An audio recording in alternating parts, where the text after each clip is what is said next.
Hey guys, thanks for tuning in. Today we're going to do our second how-to video.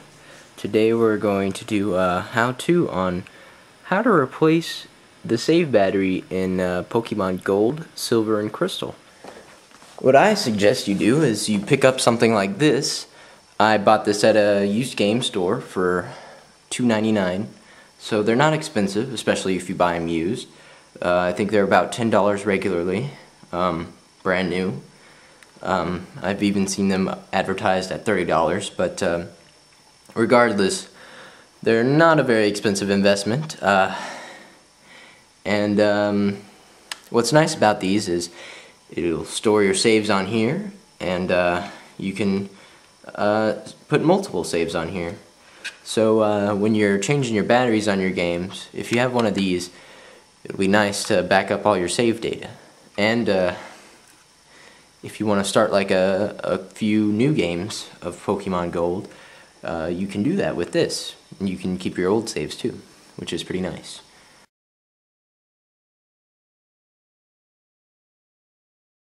Obviously the first step is to remove the screw I have over here. I'll cut to a clip right now on how to best do that.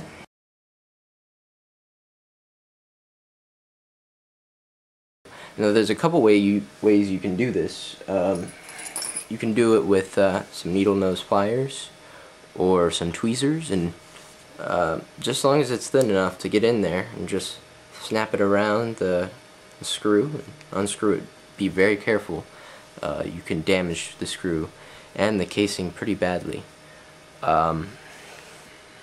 Obviously you can use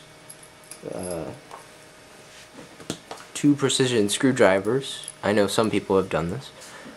Secure your cartridge with some sort of clamp and then unscrew it like this.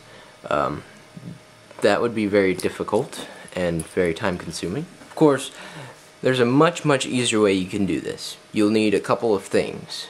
Now, you'll need a fire source. Kids, not the best idea to do this without parental supervision. You can use a lighter. You can light a candle because that will save you your fuel in your lighter. And you'll also need an old pin. Apparently most people recommend those Bic pins. This is obviously an off-brand pin. Here is my previous results. After a few uses, this won't work anymore.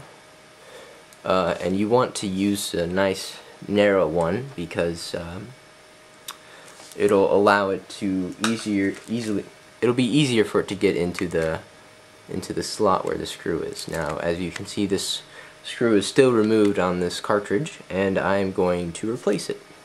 Now, since I'm doing this on my bed, obviously not a good choice of place to do this. I have a surface because you're going to need to apply quite a bit of pressure here.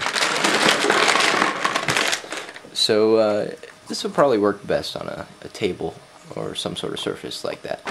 Like I said, this is going to be my surface here for applying pressure. There's the cartridge. Now I just need my lighter.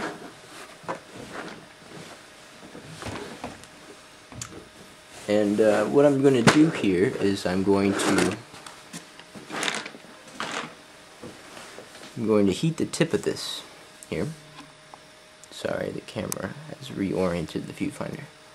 Alright.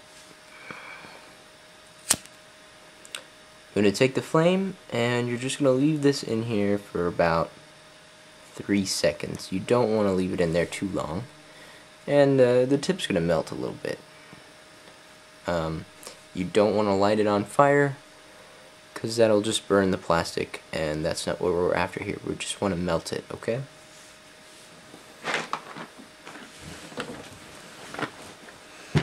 Okay. Take your cartridge.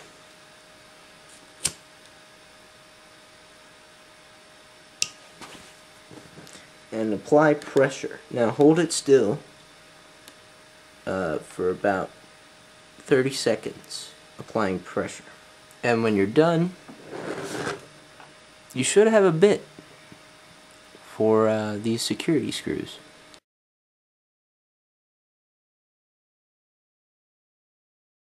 Then you just slide the cartridge down and lift up, and as you can see, here is the coin cell battery.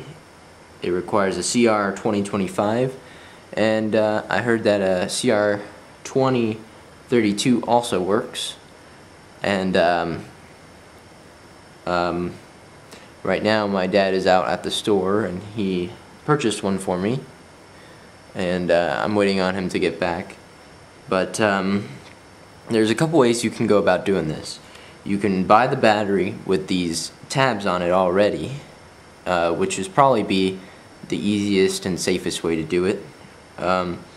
You can desolder these tabs, remove them from the battery, and then you can either spot weld them back on, or you can solder them back on, but that is generally very dangerous because it is a battery.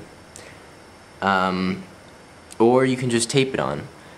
But I'm going to try my own method. If you can see, these little dots on here is where these tabs are spot welded onto the battery, and it's like that on both the top and the bottom. And what I'm going to try and do is remove those without desoldering these tabs, and then I intend to just put the new battery in there, and I'm gonna tape it on. I'm not sure what kind of tape I'm gonna use yet, but we'll figure it out when we get there. Basically, I'm gonna get a precision screwdrivers and stick the precision screwdriver between those two weld spots and twist it around a bit so that they break off. Now when I say precision screwdrivers, I just mean these little tweakers. Many people call them tweakers, and you can just pick some cheap ones up at the dollar store. Alright, looks like I got one of them up.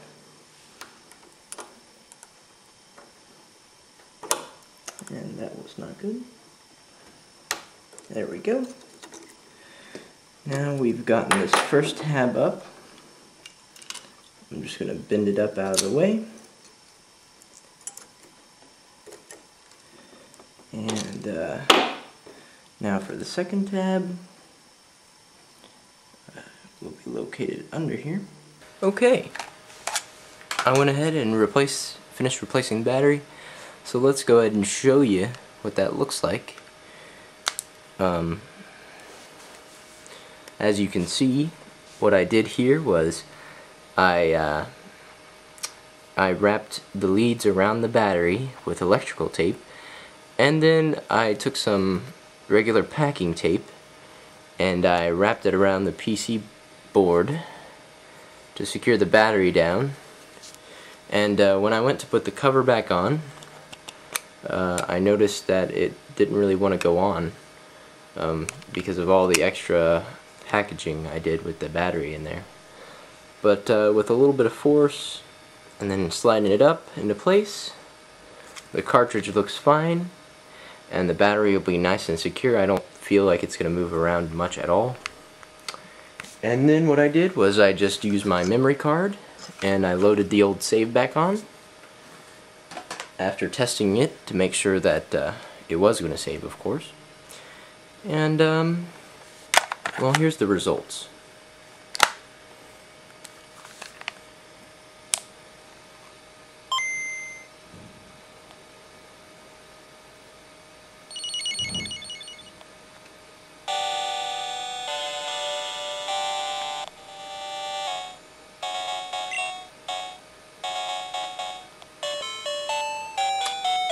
So as you can see, it loaded fine without asking me for the time, and it seems that the save is very well intact, and So I'm going to call this battery replacement a success. Thank you for watching.